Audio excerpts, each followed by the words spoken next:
Hola, buenas tardes a todos. Muchas gracias por estar aquí en este simposio que organiza la Sociedad Española de Nefrología, que se titula Lo más destacado del Congreso Mundial de Nefrología, que se celebró hace poco más de una semana.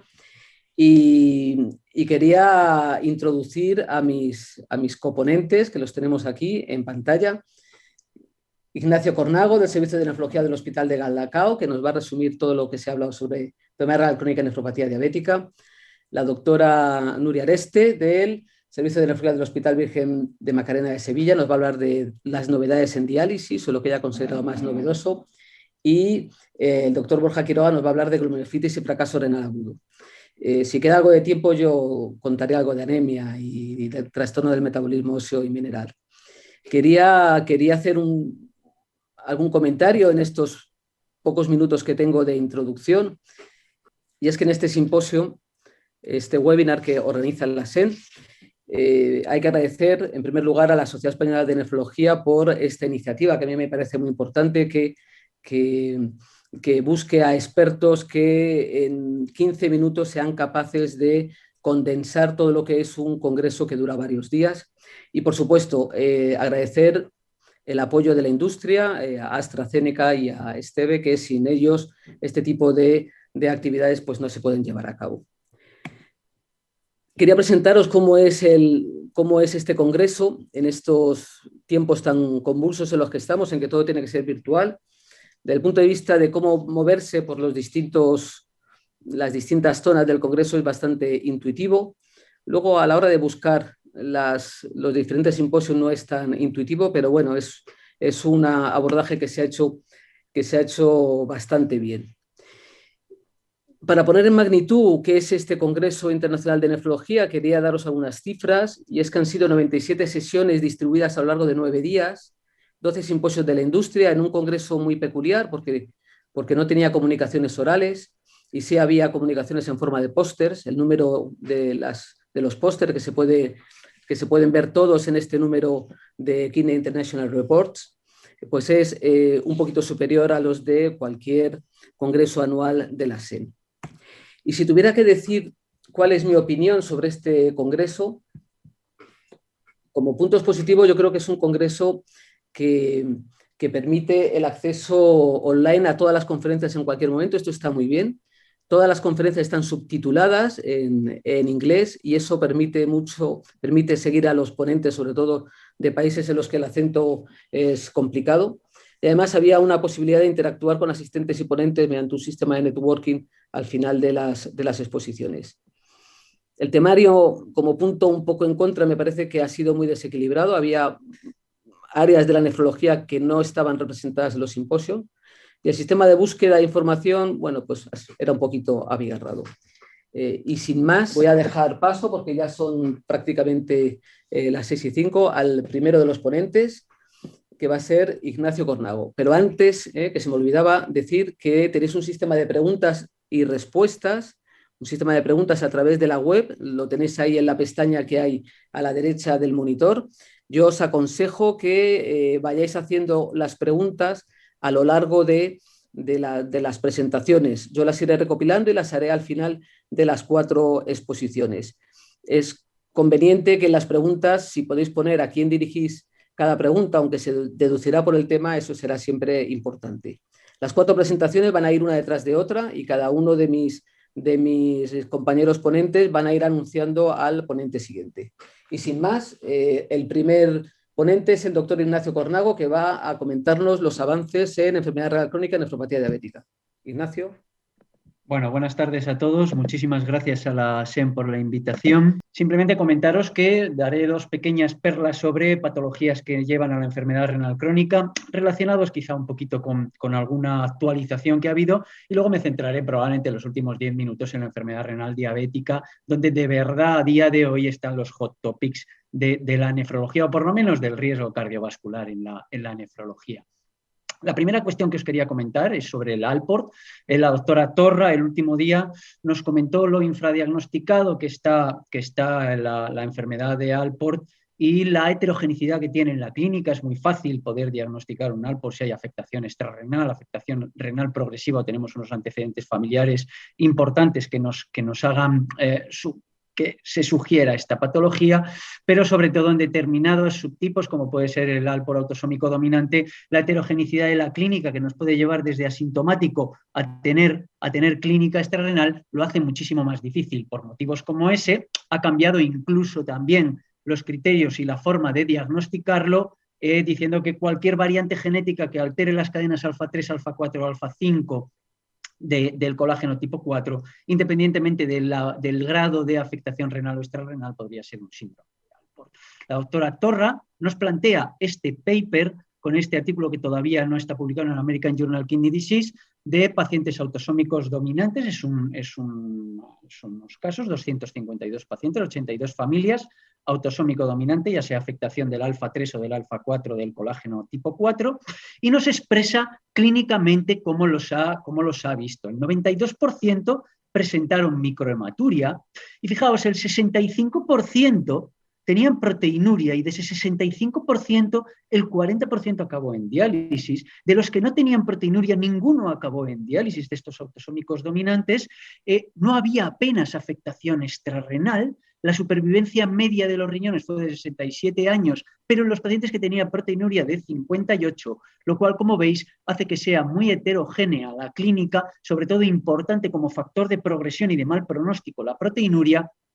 Y por motivos como este, se considera que podemos tener muchos pacientes con microhematuria y escasa afectación a nivel de nuestras consultas, y cada vez hay mayor consenso en intentar hacer un screening más amplio para detectar la afectación en el ALPOR, diciendo que, oye, cualquier paciente que tenga una hematuria glomerular sostenida y tenga sordera neurosensorial, afectación típica ocular, hematuria con antecedentes familiares de hematuria, afectación renal o afectación renal con sordera, nos planteemos el diagnóstico genético de ALPOR para no perder importante cantidad de pacientes con este diagnóstico, y que si sospechamos otra causa de hematuria y en la biopsia que hagamos aparezca blanca o haya una afectación de membrana basal adelgazada o engrosamiento de la membrana basal con fenestraciones y laminaciones, consideremos hacer un estudio genético del ALPOR en este perfil de pacientes, y, como no, esos segmentarias focales con microhematuria y resistentes a los esteroides, que también nos recomienda hacer un estudio genético con intención de no perder, de no infradiagnosticar el paciente con síndrome de ALPOR autosómico dominante. Me voy casi a otro extremo, y es otra pequeña perla que os quería comentar. Me voy a los pacientes, y este es un póster presentado. He decidido elegir un póster porque también me gusta revisar, como ha dicho antes el doctor Alcázar, a mí también me gusta revisar mucho los pósteres, y he revisado este póster, pero casi más por el póster que por lo que ha supuesto un documento de consenso que acaba de salir publicado en el Kidney International. Fijaos, hablo de la afectación renal en el paciente con mieloma múltiple y el riesgo de enfermedad renal crónica posteriori. Aquí se recogen 53 pacientes con afectación renal, donde nos dice, oye, que los factores predictores de mal pronóstico renal que hemos recogido puede ser creatinina por encima de 8, proteinuria por encima de 1 gramo, fracaso renal agudo o hemodiálisis en el momento del ingreso de este paciente. Obviamente, si comentamos el póster, pues tampoco tiene un interés verdaderamente especial, pero sí que hay un documento de consenso que acaba de salir publicado por el grupo de trabajo de gamapatía monoclonal, que nos viene a solucionar quizá algunas dudas que tenemos con respecto a la afectación renal en el mieloma múltiple. Y es que realmente los grandes factores pronósticos de progresión de la enfermedad renal o de mala respuesta de la enfermedad renal van a estar íntimamente relacionados con el tratamiento quimioterápico. Fijaos, aquellos pacientes que estén en diálisis, el tener cadenas ligeras libres en plasma por encima de 500 miligramos litro después del primer ciclo de quimioterapia es el gran factor de mal pronóstico de respuesta renal. Y en los pacientes que no están en diálisis con fracaso renal agudo, el tener una reducción menor del 90% de las cadenas ligeras libres en plasma al tercer mes es un factor de mal pronóstico de respuesta renal y de presentar enfermedad renal crónica a posteriori.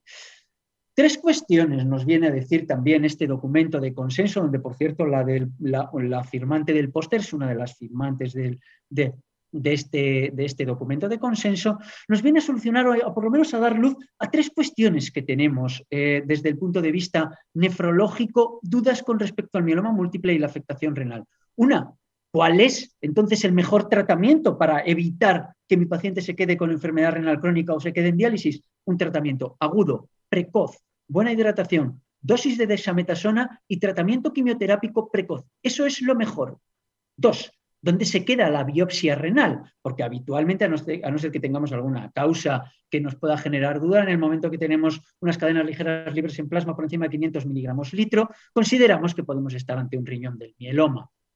Y hemos abandonado la realización de la biopsia renal en cierto modo. Pero fijaos, nos dice este documento de consenso, oye, en situaciones de fracaso renal agudo importante, plantéate la biopsia renal para un score nuevo que se ha facilitado, que implica los cilindros de cadenas ligeras en corteza y la fibrosis tubular, fibrosis intersticial, atrofia tubular, con estos 2 criterios, aquellos que tienen un score más alto, plantéate, 1, o le pongo un tratamiento quimioterápico inicial más agresivo, o 2, le hago diálisis de cadenas ligeras en este perfil de pacientes. Y con esto termino. Tercer punto, ¿en qué perfil de paciente hago diálisis de cadena ligera? Porque no queda claro. El estudio MIRE y el estudio EULITE no nos lo dejaron muy claro, pero a día de hoy en pacientes que precisan diálisis, hacemos diálisis de cadena ligera.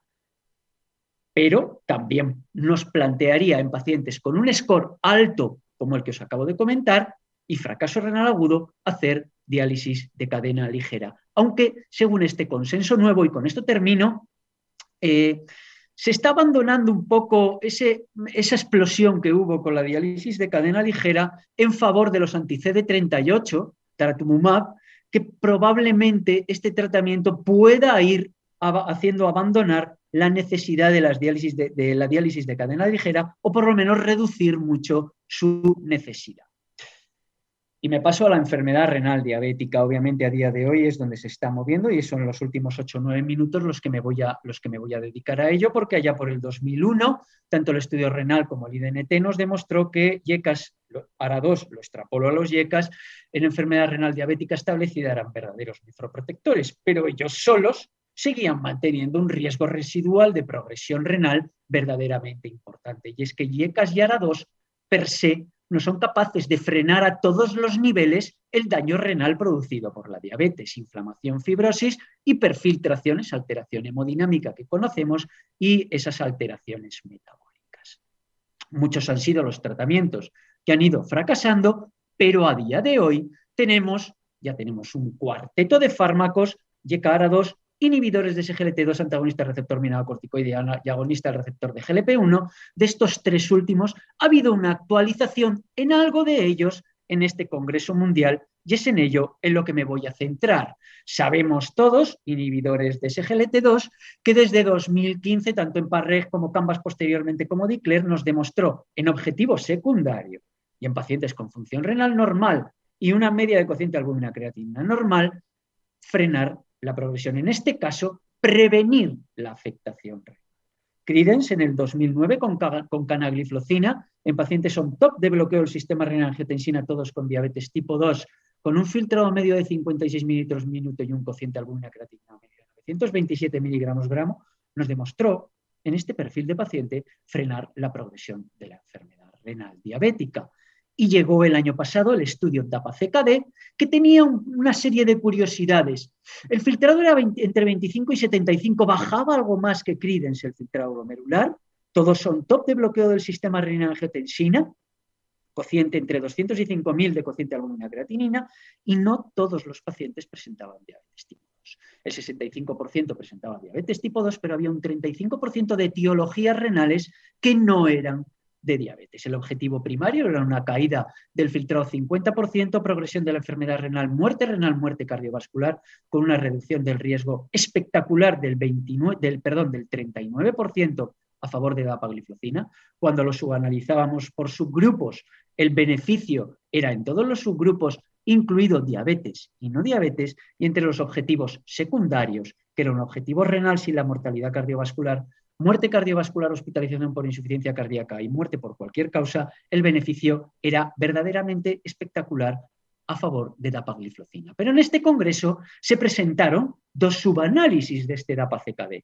Como veis, independientemente de la etiología de la afectación renal, el beneficio estaba claro. Y fijaos lo que ocurre en glomerulonefritis. Y aquí se analizaron 270 pacientes con glomerulonefritis IgA, pero se lo dejo al doctor Quiroga posteriormente. Yo me voy a centrar en el otro subanálisis, que es, como os he comentado, había 293 pacientes en el grupo DAPA y 313 en el grupo placebo con filtrado por debajo de 30.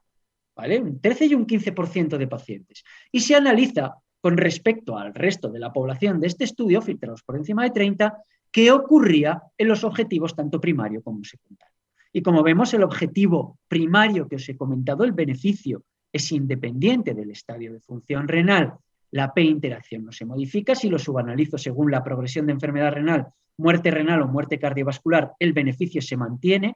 Y si lo valoro en los objetivos secundarios, el objetivo puramente renal, mortalidad cardiovascular, hospitalización por insuficiencia cardíaca y mortalidad por cualquier causa, el beneficio se mantiene claramente en pacientes con filtrados por debajo de 30 mililitros por minuto. Esta gráfica es verdaderamente interesante porque una de las cuestiones con inhibidores de SGLT2 es esa caída inicial del filtrado glomerular brusca que tanto nos preocupa.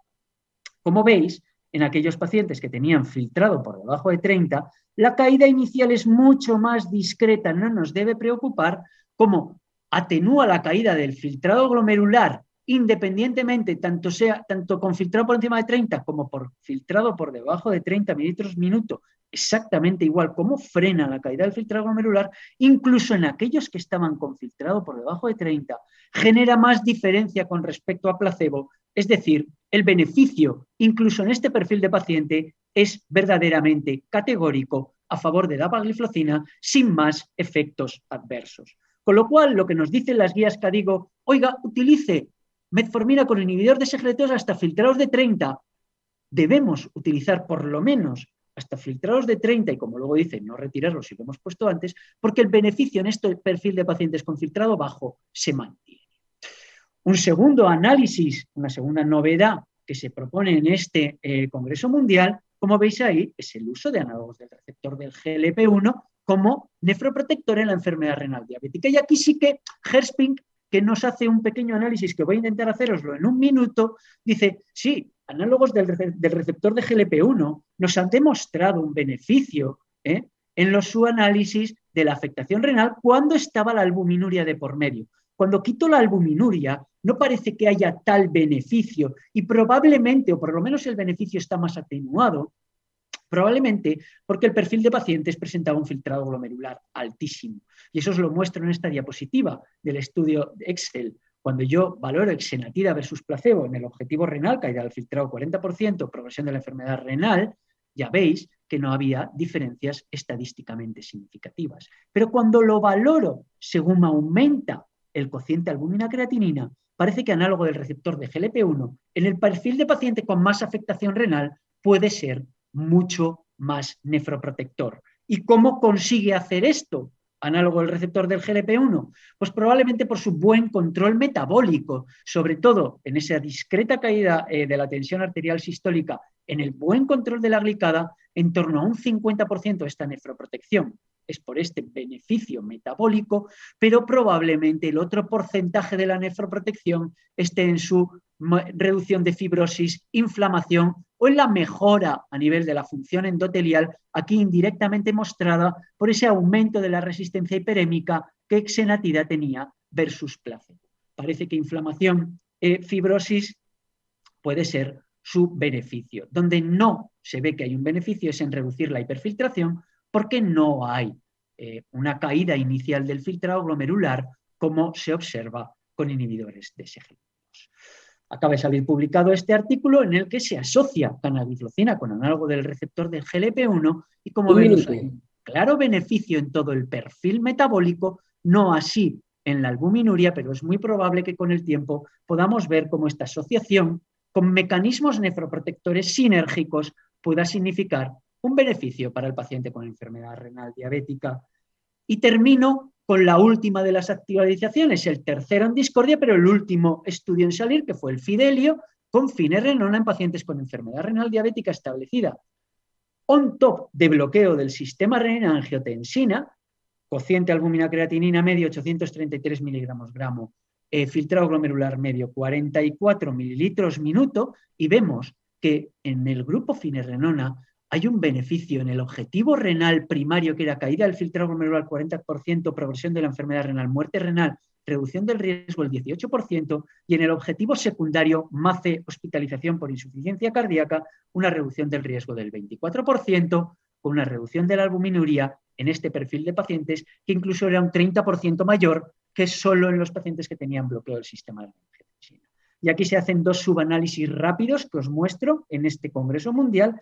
Filipatos analiza el objetivo secundario, lo desglosa y ve que hay un beneficio claro en todos los componentes, excepto quizá en ACV no mortal, y el beneficio, cuidado, es muy interesante, el hazard ratio, en infarto de miocardio mortal, y separa a los pacientes en aquellos en los que habían tenido evento cardiovascular y en los que no, y vemos que el beneficio renal, el objetivo renal y el objetivo cardiovascular se mantiene, P interacción no es significativo, y la reducción de albuminuria se mantiene independientemente. Y termino con el último subanálisis de este Fidelio en este Congreso Mundial, sobre todo, y es una cosa que nos interesa relativamente más con finerenona, es el riesgo de hiperpotasemia. Como vemos, tenía finerenona el doble de riesgo de hiperpotasemia que placebo en este estudio, pero no era un riesgo de hiperpotasemia ni que nos llevara a hospitalización del paciente, a muerte del paciente, ni sobre todo una mínima diferencia en la discontinuación del tratamiento. ¿Quiénes eran los que más riesgo de hacer hiperpotasemia tenían?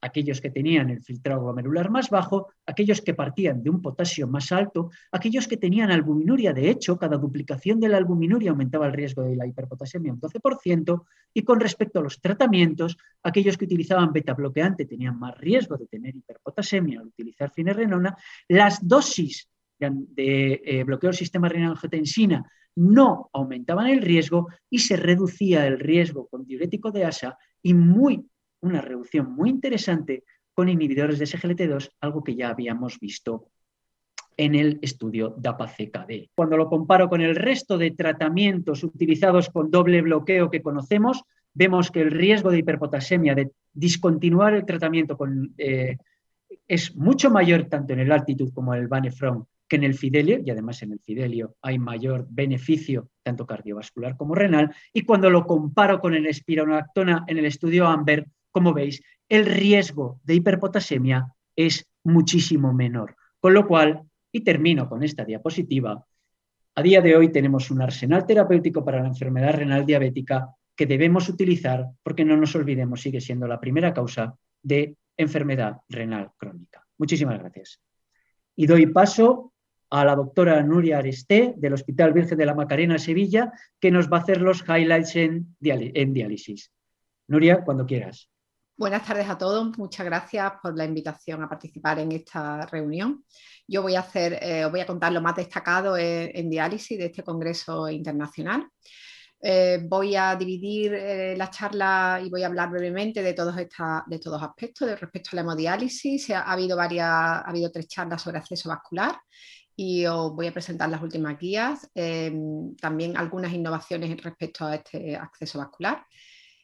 Respecto al control de la tensión arterial en diálisis, también ha habido una charla interesante que también con una conferencia de controversias de las CADIGO.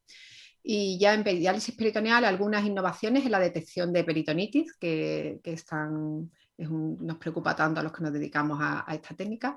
Y las últimas guías de prescripción de diálisis peritoneal publicadas de la ISPD, publicadas el año pasado. Voy a comenzar por también hablando de estas guías de CADIGO, de la conferencia CADIGO, sobre inicio de diálisis, elección de modalidad, acceso y prescripción, publicadas en Kidney International el año pasado, porque la doctora Carol Polo, que es una de las firmantes de las guías, las presentó y sobre todo por un aspecto que ha tenido, bueno, que ha sido muy continuado durante todo el Congreso en el cambio del paradigma de lo que respecta a la prescripción de la diálisis.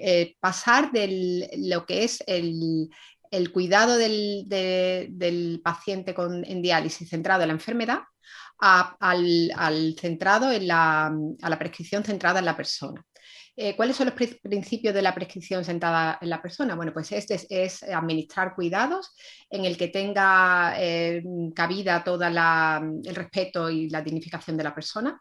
El cuidado debe ser coordinado y personalizado, teniendo en cuenta las necesidades no solo clínicas del paciente, sino también las necesidades sociales o emocionales, y haciendo partícipe al paciente, a la persona, en el cuidado activo de su enfermedad. También otro de los conceptos es el concepto de diálisis dirigida por objetivos. Igualmente pasamos de un concepto más antiguo sobre el llamado one size fits all, en el que un mismo esquema de diálisis serviría, o una misma prescripción de diálisis serviría para todos los pacientes, a un concepto mucho más individualizado y guiado por objetivos dependiendo de las características de cada persona. Voy a empezar ya con el acceso vascular. Como ya digo, ha habido 3 ponencias durante este congreso que han hablado del acceso vascular. La doctora Sherman Locke, la primera firmante de esta guía KDOQI sobre acceso vascular, sobre esta actualización, fue la que hizo la presentación sobre estas guías. Estas guías son muy extensas, tienen 164 páginas, son muy exhaustivas, tratan el tema del acceso vascular, ya digo, de forma muy, muy exhaustiva, teniendo todos los problemas que pueden surgir en la elección del acceso, pero yo me voy a centrar en lo que ella también, lo que ella se centró en el Congreso, que fue en la elección del acceso vascular.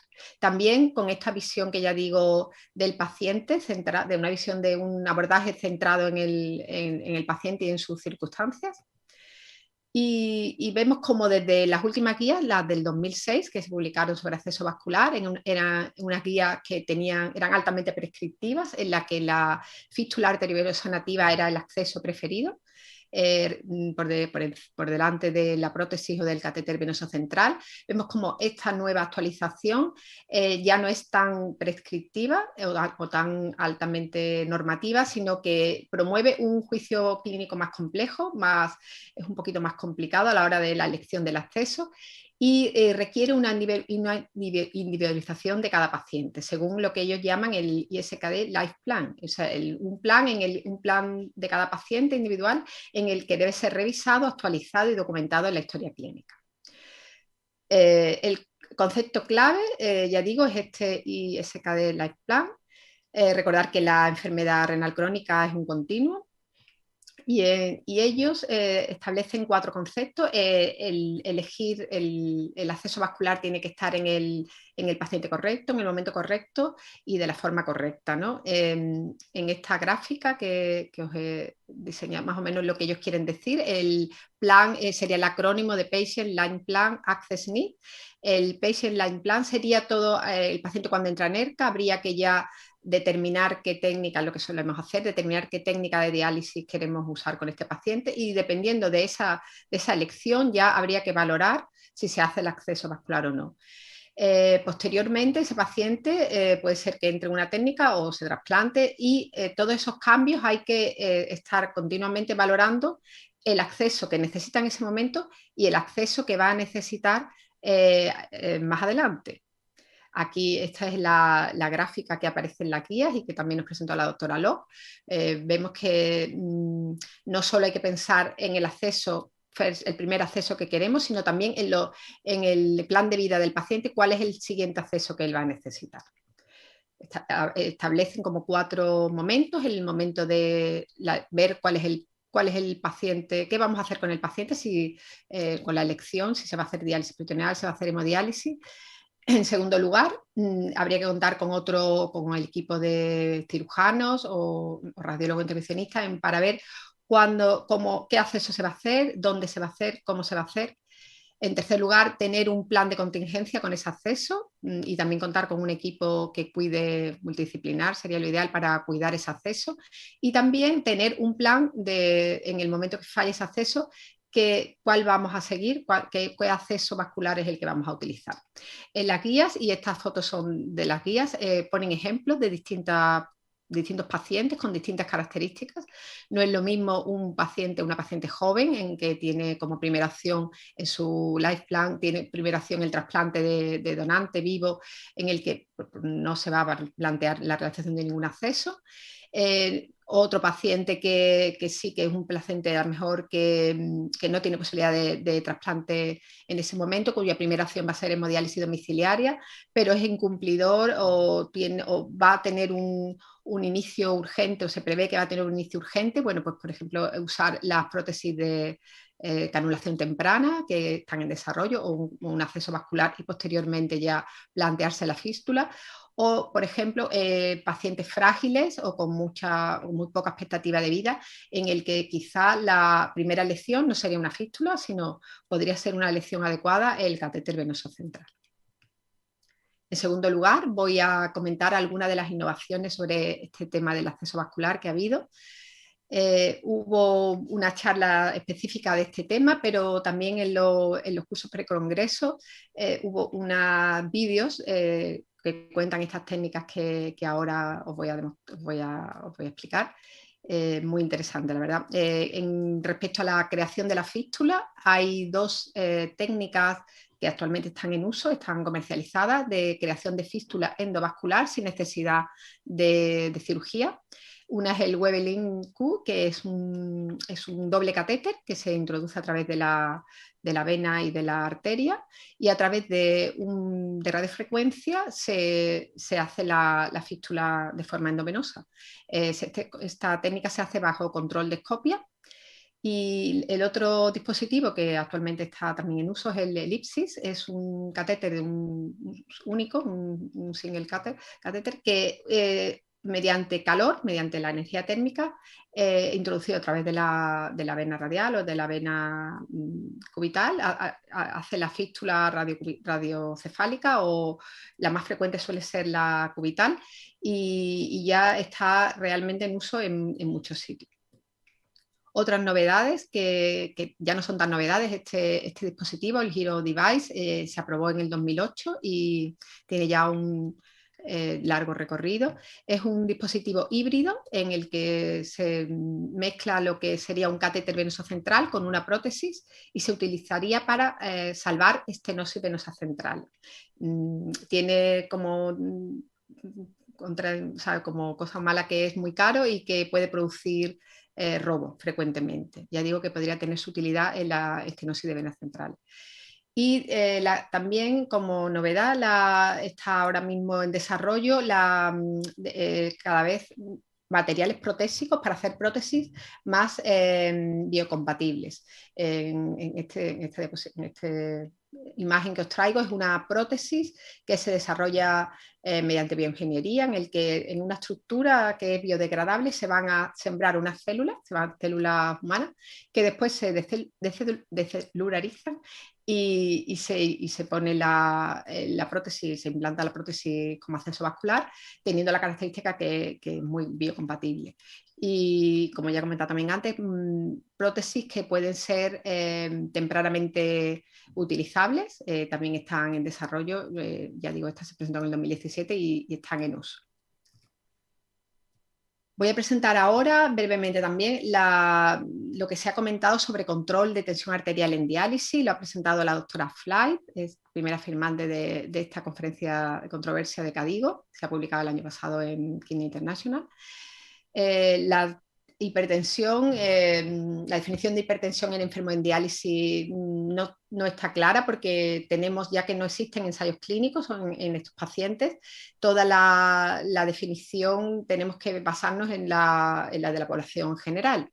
Pero todos sabemos que los pacientes en diálisis tienen unas características que lo hacen únicos y no podemos compararlo a la población general en el términos de tensión arterial, con lo cual una aproximación individualizada es necesaria. Se tiene que considerar los patrones intradialíticos e interdialíticos de la tensión arterial. Es muy importante el control del volumen, la existencia de comorbilidades y la fragilidad.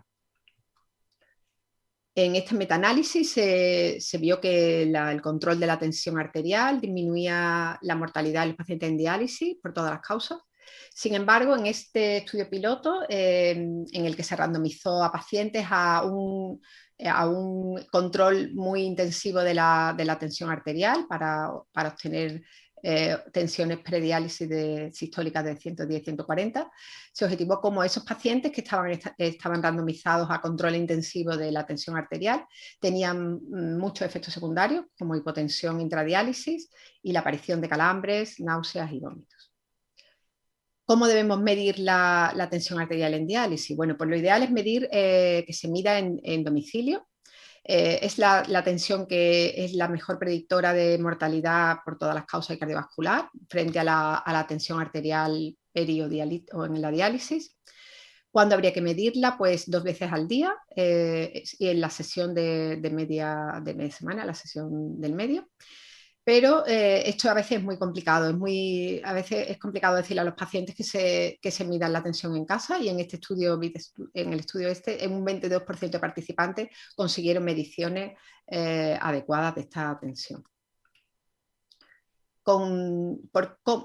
¿Cuándo debemos usar fármacos hipotensores con los pacientes en diálisis? Bueno, pues habría 2 indicaciones para usar estos fármacos. La primera sería bajar la tensión, lógicamente, pero lo primero que tenemos que intentar es no utilizar medicación, fármacos, sino utilizar medidas de ejercicio, control del volumen, fundamental. Y si no se consigue controlar esta tensión, entonces habría que añadir medicación. Si la medicación interfiriera con el control del volumen, habría que reducir la medicación y no tendríamos que dejar de ultrafiltrar al paciente para mantener esa medicación, sino que habría que reducirla. Y después habría otro propósito del uso de estos fármacos, sería como efecto cardioprotector. Todos sabemos que nuestros pacientes padecen en alta frecuencia insuficiencia cardíaca, y la base de la insuficiencia cardíaca, el tratamiento es los betabloqueantes y los inhibidores del eje renina-angiotensina-aldosterona. Entonces, en estos casos sí sería razonable iniciar o continuar la medicación hipotensora dada con estos fines, pero en ningún caso deberíamos reducir la ultrafiltración para permitir la optimización o el aumento de la dosis de esta medicación. Con lo cual, la optimización del volumen es una prioridad siempre por encima del uso de estos fármacos. Todos sabemos que nuestros pacientes están en el equilibrio en mantener la euvolemia, es complicado, y tanto la hipovolemia como la hipervolemia aumenta el riesgo de muerte en estos pacientes. Otro sería la dializabilidad de estos fármacos. Hay fármacos que se dializan, con lo cual habría que tener precaución en los casos que hubiera hipertensión o hipotensión. Y en resumen, bueno, pues habría que usar todos los fármacos que se usan en la población general. No hay evidencia porque no hay ensayos clínicos con estos pacientes, y utilizar, por ejemplo, IECA y ARA-2 parece que preserva la función renal residual en los pacientes en diálisis. Rápidamente, innovaciones en peritonitis. La peritonitis nos preocupa mucho a los que nos dedicamos a estas técnicas por su pronóstico en cuanto a fallo de técnica. Es la principal causa de transferencia a hemodiálisis. Y sabemos que el tiempo en dar los antibióticos es importante. Esto lo hemos aprendido de la sepsis. Cuanto antes se trate la peritonitis, menor fallo de técnica habrá. Nosotros diagnosticamos la peritonitis por la turbidez del efluente, que esto tiene una sensibilidad muy elevada, en un 84%. Sin embargo, se han desarrollado algunos dispositivos para ver si esta detección puede ser más precoz. Bueno, esto es la tira de orina típica, en el que por la reacción de la leucocitosterasa, que es muy sensible, podría ser útil en casos en los que hubiera poco acceso al laboratorio. Esto es un nuevo sistema desarrollado en Stanford, que ha ganado además el premio en la sesión Kidney X, donde hay desarrollo de tecnología nueva. Un dispositivo que se pondría en la línea del efluente, y donde se permitiría, donde se capta leucocitos y nos daría información sobre que se está asistiendo una peritonitis precozmente. Y este es otro sistema también desarrollado en California, que es parecido al otro, pero aquí emite la señal a la nube y avisaría al paciente, imagino que por un móvil, o una señal, no sé cómo, al ordenador, ordenador en el que avisaría al paciente de que se está produciendo una peritonitis. Y actualmente comercializado tenemos este sistema que detecta biomarcadores como la interleucina 6 y la MMP8 en detección de peritonitis precoz. Está comercializado en el Reino Unido. Y para finalizar, unas pinceladas sobre las últimas guías de prescripción. Ya el título es una declaración de intenciones. Prescribir diálisis peritoneal de alta calidad dirigida para objetivos.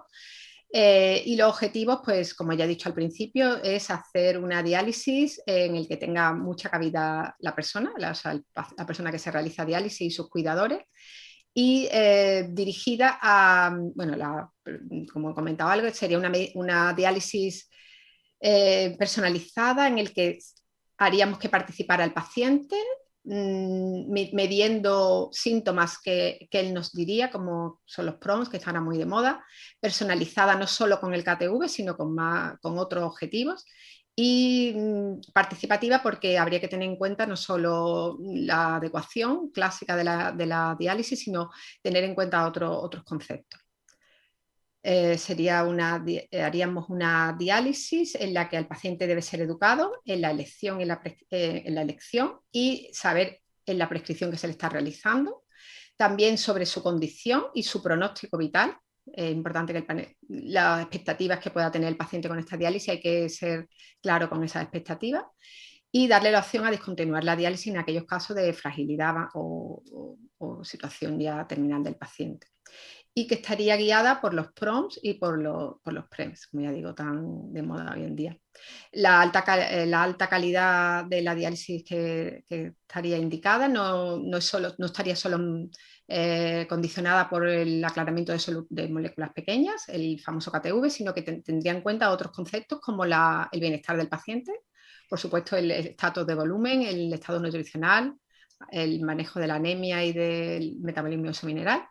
Pasaríamos, como ya he comentado al principio, del concepto de one size fits all, que en este caso sería el KTV de 1,7, que venían condicionados por las guías del 2006, al otro concepto de terapia dirigida por objetivos, en el que tendríamos que tener en cuenta otros conceptos aparte del KTV. Y aquí es el Visual Abstract que aparece en estas guías que se han publicado en forma de revista, y las guías tienen además varios artículos, o sea, está dividida en varios conceptos, y vemos cómo se pasa del concepto de las guías del 2006, en el que hablamos de adecuación, sobre todo por aclaramiento de moléculas pequeñas, ultrafiltración también, a otro concepto mucho más amplio en el que se tiene en cuenta modificar la prescripción si el paciente es mayor o es frágil o tiene un pobre pronóstico vital bajo, en el que hay que hacer una decisión compartida, preservar la función renal residual siempre, y también tiene cabida la diálisis peritoneal en estas guías para niños. Y ya finalizo con esta frase que una de las doctoras que hizo la charla de acceso vascular presentó, y bueno, es del padre de la hemodiálisis, de William Kolff. Dice que si vamos a mantener a los pacientes de una forma artificial, tenemos la responsabilidad de ofrecerles la mejor vida posible. Muchas gracias. Presento al doctor Quiroga, que nos va a presentar también las últimas novedades en glomerulonefritis. Adelante, doctor Quiroga. Gracias, Nuria. Buenas tardes a todos y muchísimas gracias por la invitación para participar en este resumen, en el que a mí me ha tocado el tema de glomerulonefritis y fracaso renal agudo. No sé si decir que me he llevado el gordo con estos temas, sobre todo con glomerulonefritis, porque junto con diabetes probablemente son los temas más interesantes.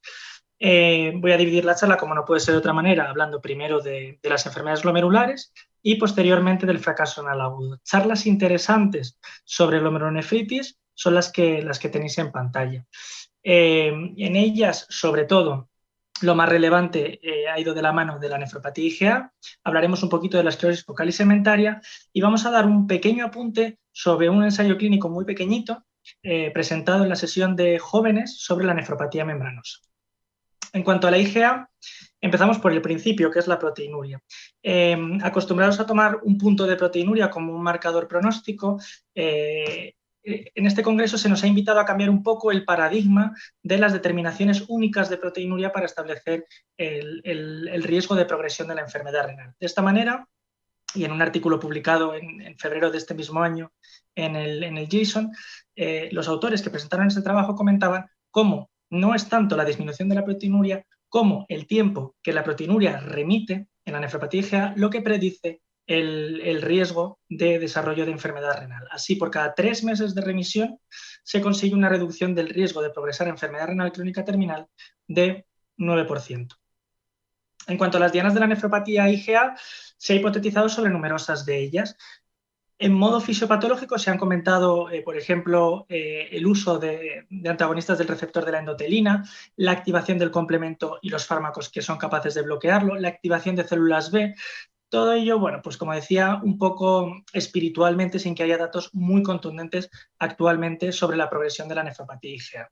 Sin embargo, un punto que sí me ha parecido muy relevante sobre la fisiopatología es la síntesis de inmunoglobulina A en la mucosa intestinal y concretamente en las placas de Pey. Sabemos que la mucosa intestinal es uno de los responsables de la generación de inmunoglobulina A y por determinados mecanismos que incluyen la microbioma o las vías de señalización, esta inmunoglobulina A se puede glicosilar de manera aberrante. Por lo tanto, parece interesante ser capaces de bloquear este sistema inmunológico intestinal con el fin de disminuir la concentración sérica de inmunoglobulina A aberrantemente glicosilada, que es la que termina generando el daño renal. Bueno, pues esto se llevó a cabo en su momento con el estudio NEFIGAN, que consistía en administrar budesonida, nombre comercial Nefecon, a pacientes con nefropatía IgA, con una nefropatía IgA sin mucho riesgo de progresión, podemos decir, con una proteinuria por encima de 0,75, con un filtrado por encima de 45, no muchos pacientes, y comprobar el beneficio que producía en la albuminuria y en el filtrado glomerular, que se confirmó. Teniendo en cuenta este estudio, se estableció como diana terapéutica las placas de Peyer intestinales y se diseñó el estudio NEFIGARD. El estudio NEFIGARD incluye a pacientes con mucho más riesgo de progresión, con proteinuria por encima de 1 gramo y con un filtrado por encima de 35 mililitros por minuto. En ello se administra Nefecon en una primera parte del estudio, incluyendo a 200 pacientes. Este estudio, tiene 2 partes, una parte A que incluye a 200 pacientes y una parte B que incluye a 360 pacientes. Esta parte A es una aleatorización de los pacientes a recibir 16 miligramos al día de Nefecon frente a placebo durante 9 meses, con 3 meses de disminución progresiva de estos corticoides. Precisamente estos datos son los que aún sin publicar se han presentado en la sesión de Clinical Trials, de Late Breaking Clinical Trials del último día, y en el que se observa una reducción en el brazo Nefecon con 16 miligramos al día significativa frente a placebo en la proteinuria, y también una estabilización del filtrado glomerular que alcanzó el 0% en el brazo de budesonida y de un 7% en el brazo de placebo, generándose un beneficio durante estos 9 primeros meses del estudio de 3,9 mililitros por minuto en la rama de budesonida. Además, no se observaron mayores tasas ni de infecciones ni de empeoramiento de la glucemia en estos pacientes.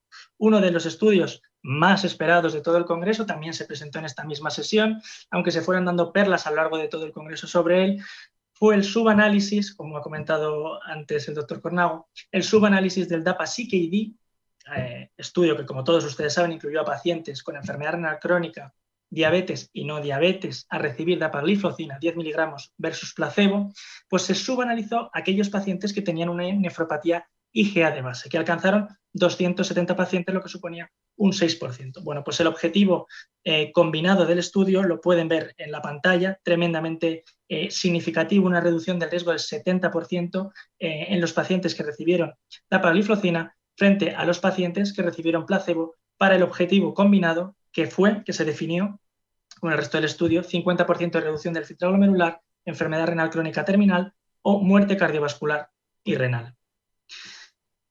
Si nos vamos a los objetivos un poquito más específicos, vemos cómo DAPA fue capaz de mejorar todos los endpoints en general renales y en general renales y cardiovasculares durante todo el estudio. Como resumen, podemos decir, analizando un poquito más a fondo los resultados de este estudio, que no podemos olvidar que es un análisis secundario, tampoco podemos tomar decisiones clínicas solo teniendo en cuenta este estudio, pero es verdad que nos abre la puerta a un arsenal terapéutico interesantísimo, es que parece interesante el beneficio que se produce, sobre todo en los pacientes que tienen más de 1 gramo de cociente de albúmina creatinina, que se consigue una menor progresión de la enfermedad renal, que se reduce la proteinuria en hasta un 35% y que a diferencia de placebo se mejora la presión arterial tanto sistólica como diastólica. Y además con un perfil similar de seguridad. En cuanto a la esclerosis focal y segmentaria, hemos comentado durante el congreso la utilidad del sparsentan con su mecanismo dual de acción antagonizante sobre el receptor de endotelina de tipo A y sobre el receptor de angiotensina 2, con la intención de mejorar precisamente estos efectos adversos renales y cardiovasculares de ambos que todos conocemos. Así, basándose en el estudio DUAT, que fue un estudio fase 2, que se publicó en el año 2018 y en el que se aleatorizaba a pacientes con esclerosis focal y segmentaria a recibir diferentes dosis de sparsentan, primero en una fase en comparación con irbesartán y luego en una fase open label, se observó cómo los pacientes en general a cualquier dosis que recibían sparsentan tenían una reducción en el cociente proteína creatinina en orina, significativamente superior a los pacientes que solo recibían irbesartán. Un estudio un poco más ambicioso y teniendo en cuenta estos resultados fue el fase 3 duplex trial, que aleatorizó a los pacientes directamente a alcanzar dosis máximas de sparsentan 800 miligramos e irbesartán 300 miligramos en una fase A del estudio randomizada, doble ciego, para después pasar a una fase open label. Bueno, aunque los resultados no están publicados, sí se ha hecho un análisis intermedio de esta primera fase A en la semana 36. La intención es que esta fase ciega dure aproximadamente 108 semanas, pero nos ha anunciado la farmacéutica responsable que ha alcanzado el objetivo de proteinuria en este análisis intermedio. Estos son los únicos datos que tenemos, pero el diseño del estudio sí que se presentó durante el Congreso Mundial. Como les decía, quería hablarles de los jóvenes, ya que yo también lo soy, y tenemos que potenciarlo de alguna manera. La charla de ISN Young tuvo un highlight dentro de ella y fue este ensayo clínico muy pequeñito de nefropatía membranosa en el que aleatorizaban a los pacientes a recibir una pauta de Ponticelli modificada, pero muy similar, frente a rituximab, 2 dosis, solo 500 miligramos el día 1 y el día 15, con intención, por un lado, de reducir la dosis de rituximab, aparte de buscar la no inferioridad de estas dosis bajas frente a la pauta habitual. Esto choca un poco con los resultados que hemos recibido recientemente, sobre todo de grupos españoles, ¿no? Como por ejemplo el Starnet. Bueno, pues como les decía, es un estudio muy pequeñito, de hecho es tan pequeño que los propios autores dicen: tenemos un tamaño muestral tan pequeño que a pesar de que los resultados son no inferiores, no nos sirve para sacar conclusiones muy claras. Bueno, no les sirve, pero sí les sirve en realidad. Esta es la tabla más importante del estudio, que simplemente esto no está publicado, habrá que ver la publicación cuando llegue, si es que llega, pero pueden observar cómo la remisión que se alcanza a los 6 y a los 12 meses es muy similar en ambas ramas del estudio. Pasamos a fracaso renal agudo. Esto es una parte mucho más cortita en la que voy a comentar de todas estas ponencias apenas 2 diapositivas, porque muchas de ellas son, bueno, pues no sé cómo definirlas, pero hablan del fracaso renal agudo en el contexto de serpientes, de envenenamientos, bueno, pues un poco de creencia espiritual, podríamos llegar a decir. Lo que sí que me quiero centrar es en una charla que me llamó tremendamente la atención, bueno, fue un simposio porque fueron varias charlas, en lo nuevo que hay en el fracaso renal agudo y en la sepsis en cuanto a la actualización fisiopatológica, y que va muchísimo más allá de los fármacos nefrotóxicos, de la sobrecarga de volumen, del contraste iodado, de la hipotensión o de la vasodilatación. En ella nos hablaron sobre todo de cómo medir a través, por ejemplo, de resonancia magnética, cómo cambia el flujo sanguíneo dentro del propio riñón en las situaciones de sepsis con aperturas y cierres de shunts intrarrenales que aíslan determinados glomérulos como mecanismo defensivo que posteriormente, manteniendo en el tiempo esas áreas hipoperfundidas, pueden incluso llegar a hacer necrosis tubulares parcheadas. La verdad que las imágenes de resonancia magnética eran tremendamente interesantes. Se comentaron alteraciones tubulares por tóxicos, por mecanismos diferentes a los conocidos. Por supuesto, se habló de la inflamación y 2 temas muy punteros es la capacidad del fracaso renal agudo para generar disfunción mitocondrial, con ello reducir la producción de ATP y generar estrés oxidativo y muerte celular, y por otro lado el papel de la microbiota, que parece que está en todo, pero es que aquí también hemos pasado de un concepto de el fracaso renal agudo, el riñón, un efector sobre el daño sobre el resto de órganos, ahora un sistema muy intrincado con todos los órganos muy interrelacionados, pero también dejando el sistema inmunológico y sobre todo el intestinal, la microbiota, en el centro de este eje. Así, por ejemplo, en este pequeñito ensayo experimental se observó cómo a ratones a los que se les promovía un fracaso renal agudo o se les hacía una nefrectomía bilateral, directamente se producía un cambio en la microbiota en estos dos tipos de ratones. Con todo esto, y estoy acabando, las dianas terapéuticas van orientadas un poco a esto también. Claro que a la inflamación y, por ejemplo, ahora el buscar la diana en la ciclooxigenasa pues es un tema que está bastante de moda, pero también en los ácidos grasos de cadena corta, que no podemos olvidar son el alimento de la microbiota intestinal, y con ello se podría producir cierto beneficio en este eje intestino-riñón. De hecho, en un pequeñito también en estudio experimental, con ratas también, se observó como aquellas que tenían un fracaso renal agudo, pero se les daba butirato, un ácido graso de cadena corta, recuperaban antes la función renal que a las que no se les daba.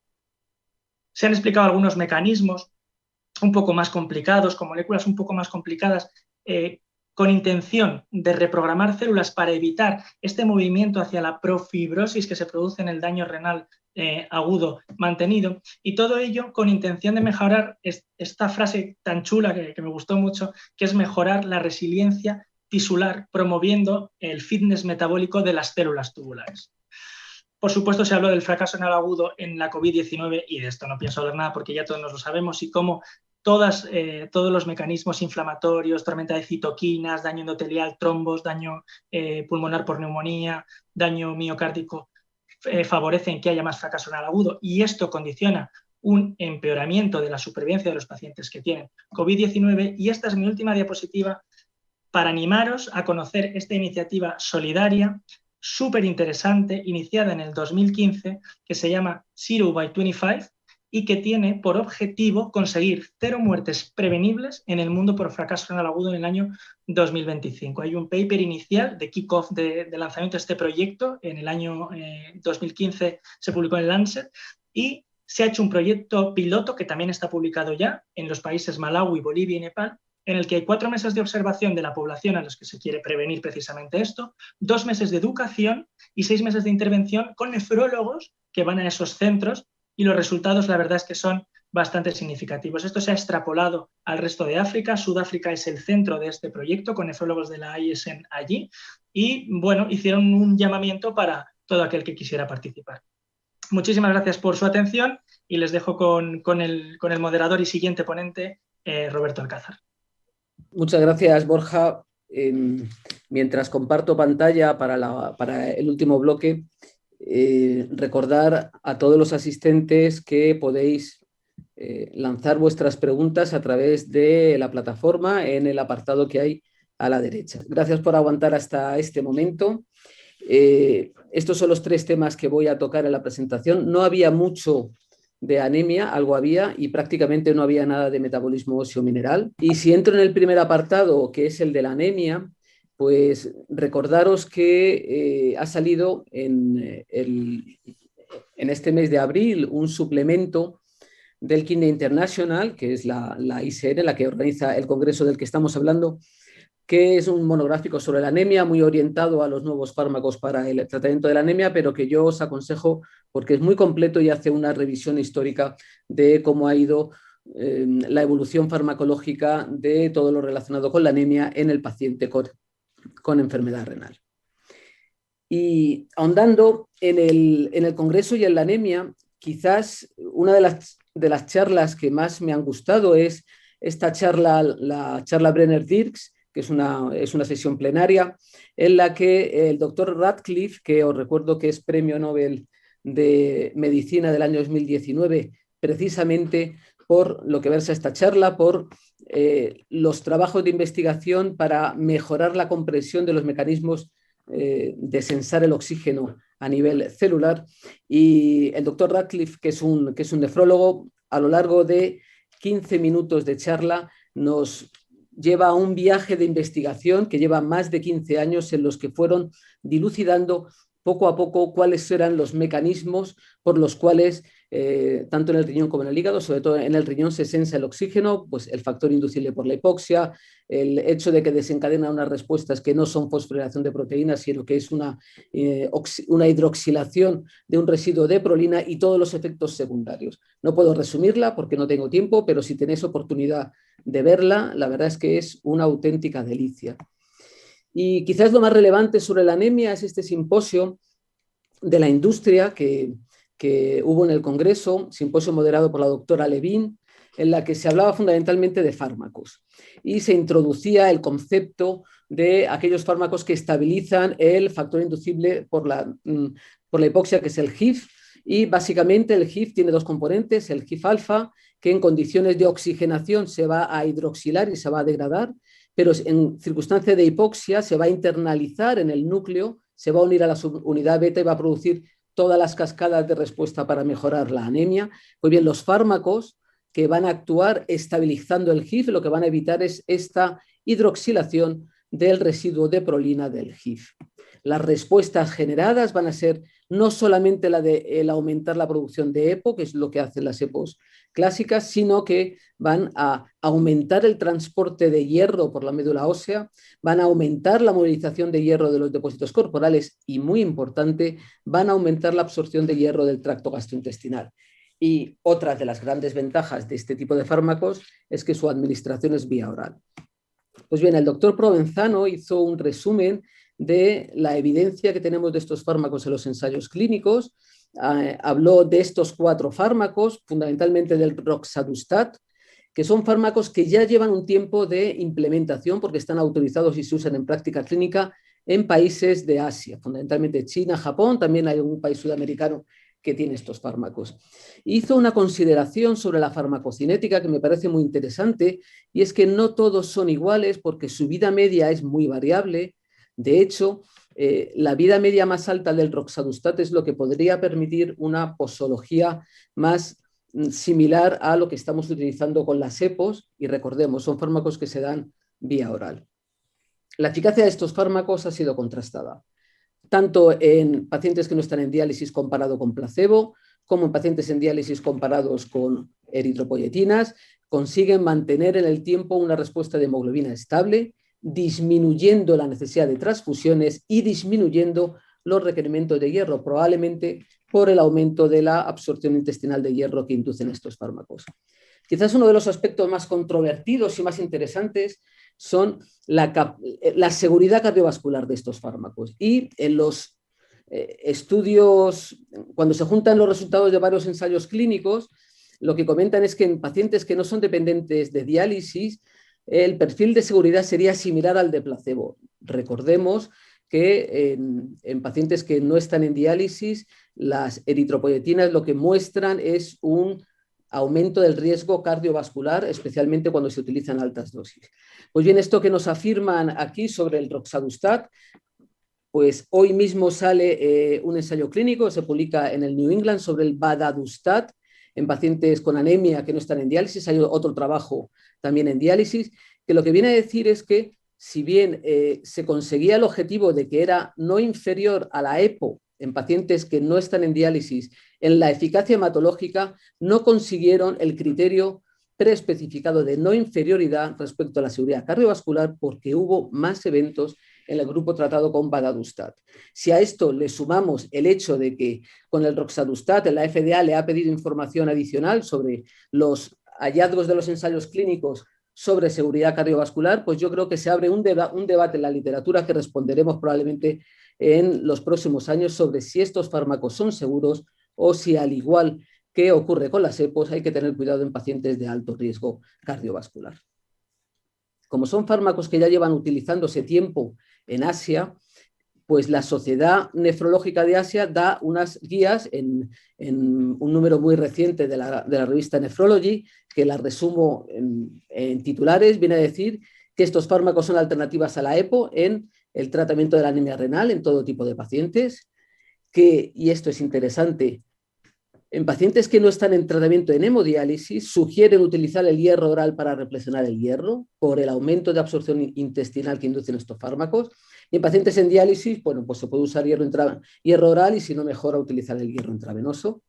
Y dan dos tipos de escenarios clínicos donde serían de elección los fármacos que estabilizan el GIF, que serían aquellos pacientes con buena adherencia terapéutica y que prefieren un tratamiento oral y no tener que venir al hospital a ponerse hierro parenteral, pacientes cerca, pacientes en técnicas domiciliarias de diálisis, o aquellos pacientes que son refractarios al tratamiento con EPO o que necesitan dosis muy altas, porque se ha visto que este tipo de pacientes responden muy bien a este tipo de fármacos.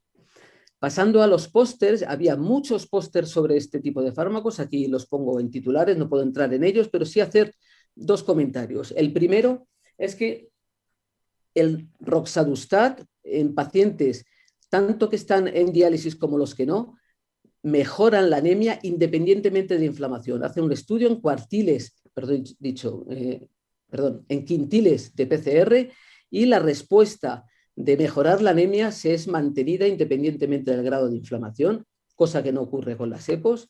Y en segundo lugar, el efecto sobre los lípidos. Y es que en este metaanálisis de estudios controlados con varios de estos fármacos se ve que tanto en pacientes en diálisis como pacientes con enfermedad renal crónica no en diálisis hay un descenso de la LDL debido al efecto de este fármaco que aclara en el hígado las LDL y las VLDL. Si esto se va a traducir en un menor riesgo cardiovascular, pues también lo sabremos con el uso diario y de rutina de este tipo de fármacos.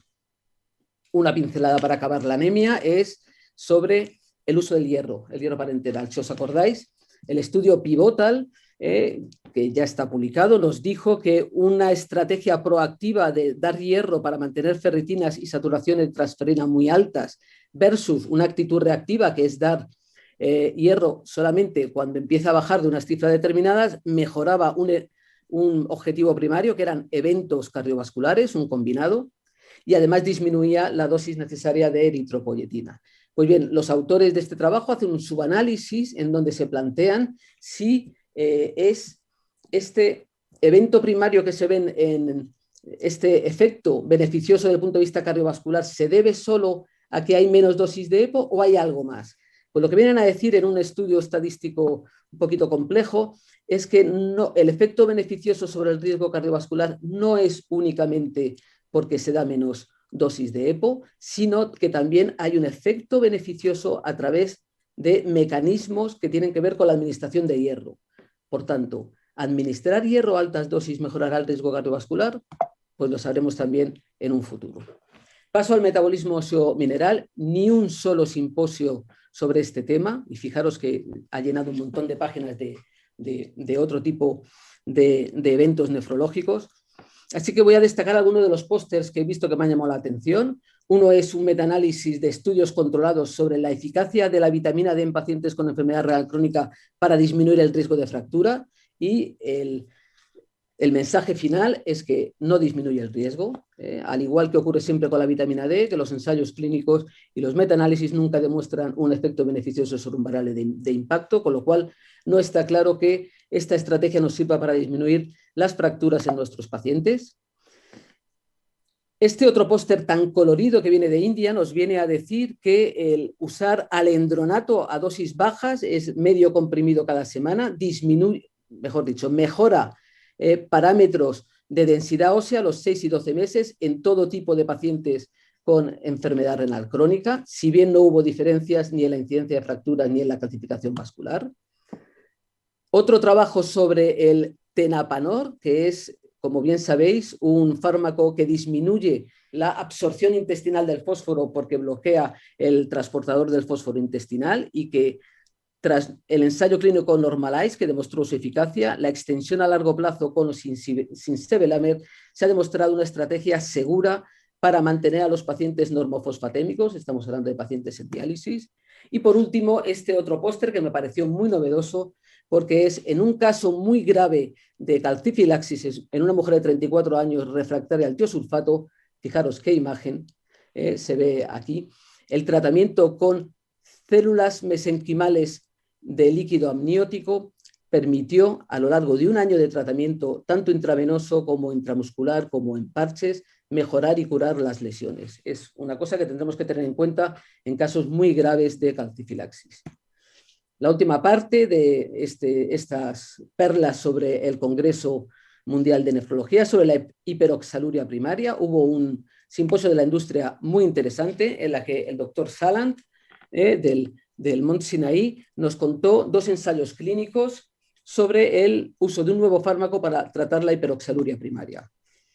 En 30 segundos, decir que la hiperoxaluria primaria es un trastorno genético autosómico recesivo en la que hay un trastorno en el gen que codifica la enzima que va a metabolizar el glioxilato, de tal forma que tiene que buscar otra vía metabólica, que es formar el oxalato. El oxalato aumenta en sangre, aumenta el oxalato urinario y a la larga va a producir nefrocalcinosis, piedras litiasis renal y deterioro progresivo del filtrado glomerular, de tal forma que a los 60 años el 90% de los pacientes han progresado a la diálisis.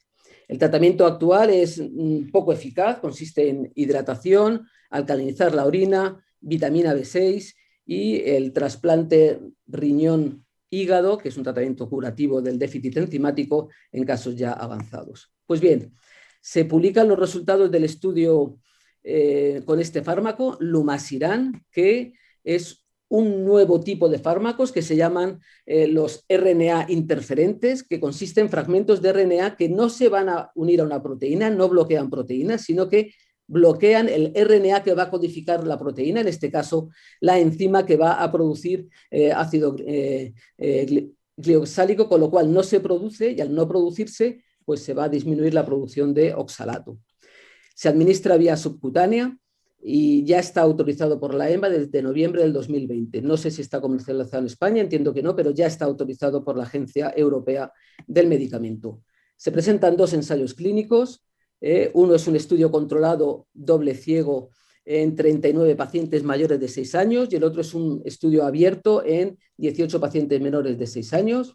El primero de ellos ya se ha publicado este mismo mes de abril y consiste en 26 pacientes que reciben el fármaco versus 13 pacientes que reciben tratamiento con placebo.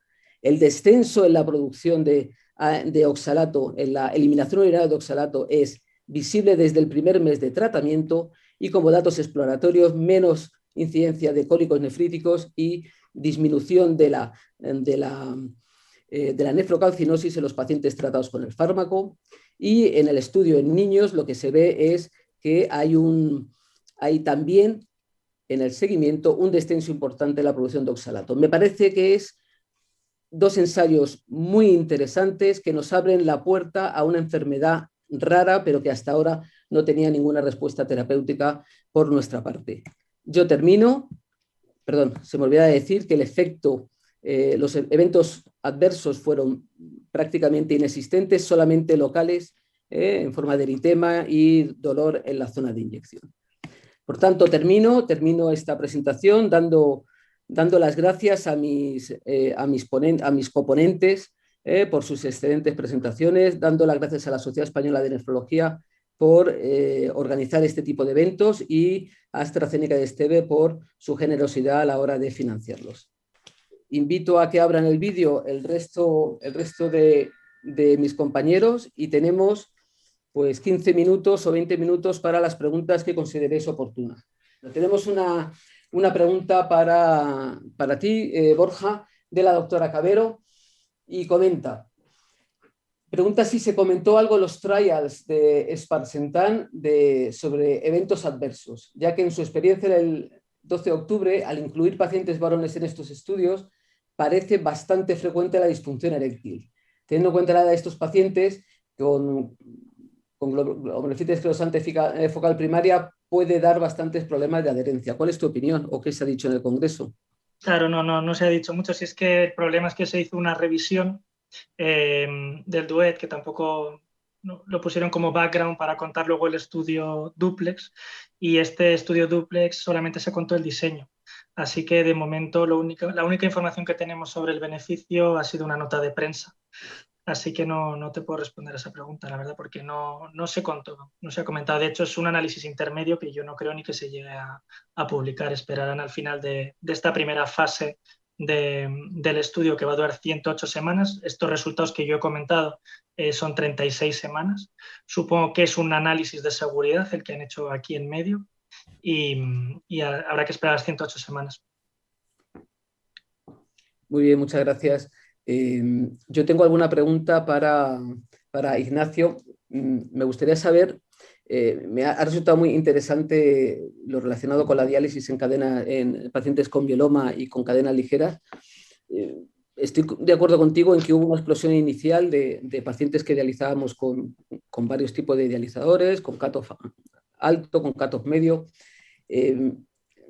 Con lo que tú has visto en el Congreso, con tu experiencia, ¿cuál crees que es el papel que juegan ahora las técnicas de diálisis en el tratamiento de los pacientes con riñón de mieloma? Qué buena pregunta, Roberto. Entre otras cosas, porque yo creo que aquí esto es como si cuando hubiera 1000 nefrólogos, es probable que tuviéramos a día de hoy 1000 formas distintas de pensar, ¿no? Y sobre todo porque partimos de dos estudios, como son el MIRE y el EULITE, que por mucho que nos guste y por mucho que queramos, tampoco arrojaron unos datos verdaderamente contundentes, ¿no?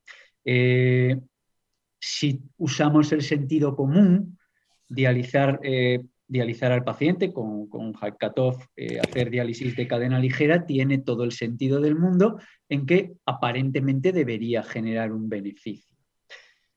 Pero tampoco tenemos ni estudios claros en pacientes que precisan diálisis como para poder trasladarlo a pacientes con fracaso renal agudo y ya excuso decir a pacientes con función renal normal. Esto por un lado, y ahora te doy mi opinión. Por otro lado, si tú lees los nuevos consensos de afectación renal en el mieloma múltiple, de hecho uno acaba de salir en el Kidney International hace un mes, cada vez confían, entre comillas, menos en la diálisis de cadena ligera y más, pero tampoco con una confianza importante en el daratumumab, los anti-CD38, que es a lo que va la célula, el linfocito B, que es el malo de la película, vamos a decir, de tal forma que si me pides una opinión a día de hoy, habiendo extendido también creo mucho la diálisis de cadena ligera, probablemente, obviamente, el paciente que precisa diálisis creo que es un paciente que debemos seguir haciéndole diálisis de cadena ligera por encima de la hemodiálisis, eso yo creo que estamos todos de acuerdo, pero empezamos a tener ya menos evidencia a partir de ahora en todo lo que diga. El paciente que tiene un fracaso renal X con unos niveles de cadena ligera libre en plasma muy elevados, pues probablemente, y sin haber un consenso claro, quizá también se podría beneficiar de diálisis de cadena ligera. Y a partir de ahí, todo lo que me preguntes, estoy abierto a toda la discusión que consideremos. Yo a partir de ahí no hay evidencia, no hay clara evidencia entre la hematología, ni tan siquiera, ya no hablo de la nefrología, ni entre la hematología y clara evidencia a partir de ahí, con lo cual ahí sí que nos quedamos un poco abiertos a lo que hace cada centro. Quitando los dos primeros casos que yo te he comentado, los dos primeros puntos, yo creo que a partir de ahí es demasiado escasa evidencia. Muchas gracias, Ignacio. Yo estoy de acuerdo contigo. Yo creo que nos falta evidencia para tener recomendaciones claras. Mientras entran preguntas y se animan los asistentes, quería hacer una pregunta a Nuria. Me ha gustado mucho cuando has hablado del control del volumen y de la hipertensión arterial, eso que has dicho que siempre hay que priorizar el control del volumen. Y mi pregunta es, ¿cómo armonizar el mantenimiento de la función renal residual, que es una prioridad también, sobre todo en pacientes incidentes, con el intentar evitar los antihipertensivos priorizando una estrategia de control de volumen? ¿Hay alguna receta mágica para eso? Bueno, eso es como rizar el rizo, ¿no? Yo creo que efectivamente, yo creo que es importante lo que he comentado de la individualización. Cuando empieza el paciente en diálisis, orina siempre, salvo causa una nefrectomía bilateral. Nosotros eso en peritoneal lo tenemos muy metido en nuestro trabajo habitual, el preservar la función renal residual. No así en hemodiálisis. Yo creo que ahí cada vez se está teniendo más en cuenta, pero lo más importante, hay que explicarle al paciente que no debe traer peso a diálisis. Eso es lo más. También viene en las guías eso, viene una parte explicando motivación, o sea, como incluso charlas motivacionales al paciente o de consumo de menos sal o para tener menos sed, porque claro, si el paciente trae mucho peso a diálisis porque cree que tiene que seguir bebiendo mucho, porque hay gente que cree que tiene que seguir bebiendo mucho, y nadie le ha explicado que no tiene que beber. Entonces hay que ultrafiltrarlo. Y en el momento que empiezas a ultrafiltrar al paciente en hemodiálisis, pues todos sabemos lo que ocurre, ¿no? Que acaba perdiendo la función renal. Entonces yo creo que ahí la información al paciente a la entrada sobre la importancia de mantener esa función residual, la importancia de no traer ganancia de peso interdiálisis, es muy importante. Y después, claro, está el paciente que tiene su tratamiento hipotensor, bueno, pues desde el paciente muy, muy hipertenso que lo precisa, el paciente con insuficiencia cardíaca, como he comentado, que necesita ese tratamiento como tratamiento de base de la insuficiencia cardíaca. Pues esto es individualizar, coger cada paciente y ver qué hacemos con él, pero yo creo que muchas veces es falta de información y una vez que el paciente ha perdido la función renal residual, el manejo ya se complica muchísimo. La verdad es que yo ahí sí veo las diferencias en una técnica u otra, ¿no? Para la diálisis peritoneal es fundamental el mantenimiento de la función renal residual y la información que se le da en este sentido es importante. No sé si esa información se le suele dar de esa forma en la hemodiálisis. Yo creo que podríamos todos empezar a preguntarnos si eso lo hacemos, si cuando el paciente empieza, porque una vez que la ha perdido ya digo que es complicado. Cuando empieza todos orinan. Es muy raro el paciente que esté en anuria, ¿no? Salvo algún caso. Muchas gracias, Nuria. Yo quería hacerte una pregunta, Roberto, si puedo. Hombre, claro, faltaría más. Y te quería preguntar si han comentado algo o si tú tienes una opinión sobre el posicionamiento de los HIF, ya que está comercializado en algunos sitios. ¿Cómo crees que se van a posicionar? Porque yo creo que es una de las grandes dudas que hay sobre estos fármacos, ¿no? Bueno, lo vamos a ver. Ahora mismo estamos en una fase de lanzamiento de este tipo de fármacos. Tenemos 2 moléculas que dentro de poco yo creo que van a tener ya el visto bueno de las agencias reguladoras y que nos van a entrar por las orejas. Yo creo que si son verdad lo que se deducen de los ensayos clínicos en fase 3, y no tengo ningún motivo para negarlo, yo creo que van a ser un avance. Van a ser un avance fundamentalmente por 2 razones. El primero es porque la posología es vía oral, con lo cual facilita mucho la prescripción, la administración, el cumplimiento terapéutico. Y en segundo lugar, porque va a mejorar, porque mejora la absorción intestinal de hierro y vamos a conseguir que los pacientes no tengan que estar dependiendo, sobre todo los pacientes que no están en hemodiálisis, en tener que venir al hospital a ponerse hierro parenteral, que es la única estrategia que hasta ahora hemos visto que haya funcionado. Me preocupa toda la respuesta que produce esta molécula. El HIF tiene unas respuestas transcripcionales que afectan a muchas cosas. Aumenta la angiogénesis, que es una de las preocupaciones que tenemos en personas que tengan tumores. También lo tenemos con las EPOs.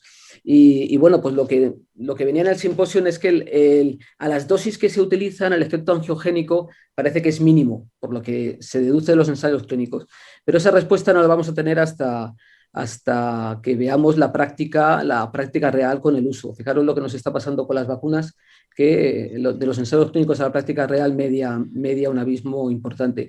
Pero yo creo que si no hay mucha desviación de lo que viene en los ensayos clínicos a la realidad, van a sustituir a las EPOs, salvo que vengan con un precio desorbitado. Al menos en Asia hicieron una pregunta sobre cuál era el coste allí y dijeron que era similar al de la EPO. Si es así, yo creo que van a sustituir gran parte del uso de EPO en el momento actual. Sí, yo lo preguntaba sobre todo por la parte oral para el paciente no en diálisis, porque igual el de diálisis va a Y entonces mantener es más todavía. cómodo. Y además, en diálisis lo pones y aseguras la adherencia, que es lo que ocurre con los fármacos que se Claro, administran enteramente en diálisis. Pero tenemos mucho paciente ERCA en tratamiento sí. con que hay que ponerle la EPO, que se la tiene que pinchar, el hierro intravenoso. Bueno, Sí. vamos a ir viendo. Yo creo que es un avance, sin duda. Sin Yo duda. coincido contigo en que los efectos pleiotrópicos van desde muy buenos, pues has comentado lo de las dislipemias, disminuir la inflamación vía epsidina, mejorar la absorción de hierro, hasta peligrositos. También ha habido algunos reports sobre la posible fibrosis en los pacientes con enfermedad renal crónica y eso habrá que verlo a muy largo plazo. Efectivamente. Otra pregunta para Roberto, ti.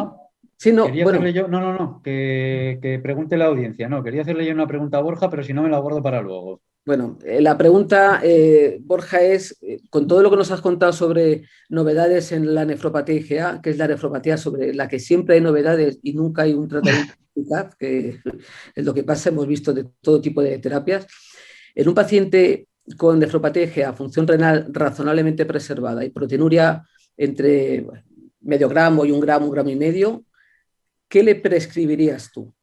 De momento el tratamiento estándar. En ese paciente que tú me has contado con bajo riesgo de progresión, yo creo que ahora vamos encaminados a determinar cuáles son los pacientes que van a tener más riesgo de progresión, con proteínas por encima de 1 gramo, con filtrados más bajos, que veamos que progresan en el tiempo para empezar a aplicar este tipo de tratamientos. De hecho, el estudio, el NefIgArd, justo lo que ha hecho en la fase 3 es incluir a pacientes con alto riesgo de progresión.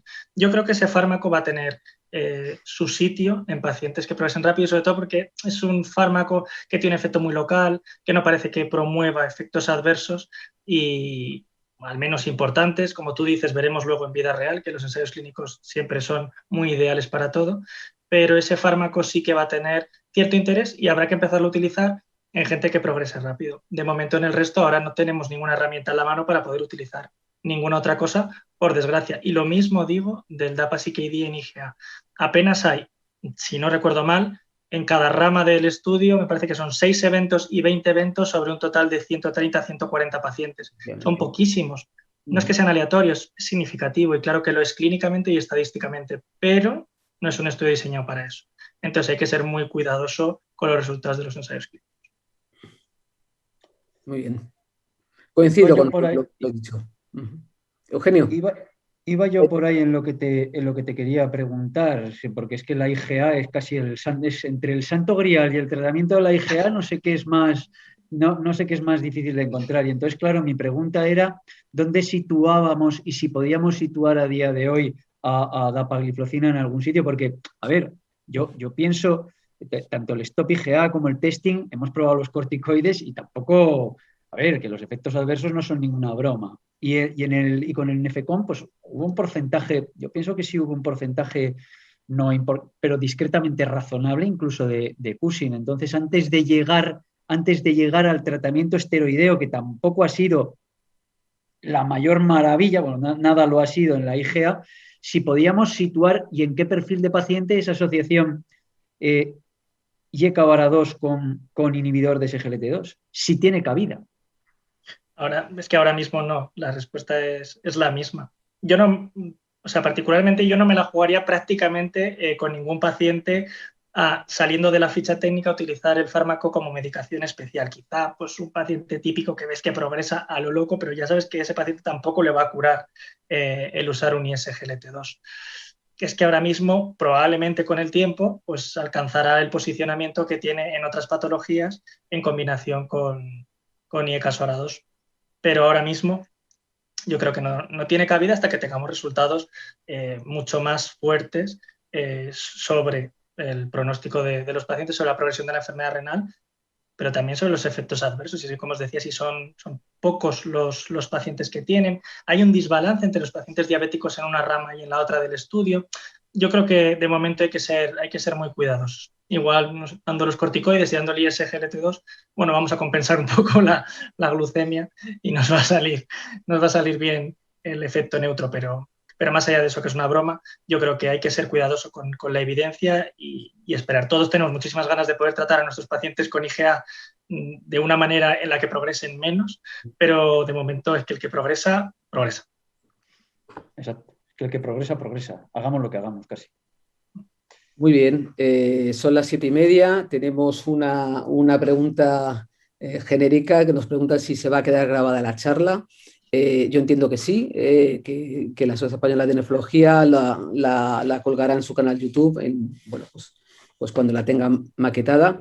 Y como para cumplir los tiempos estamos ya en las 7:30, pues yo quería daros las gracias a todos vosotros por vuestro esfuerzo. Sé que revisar todas las charlas de un congreso sobre un tema determinado y condensarla en píldoras es un esfuerzo enorme y os felicito por el trabajo que habéis hecho. Y yo confío que haya sido de interés para, bueno, pues para los socios de la SEN y para los nefrólogos en general. Y por mi parte, nada más, daros las gracias. Muchas gracias. Gracias a todos. Gracias a todos. Gracias.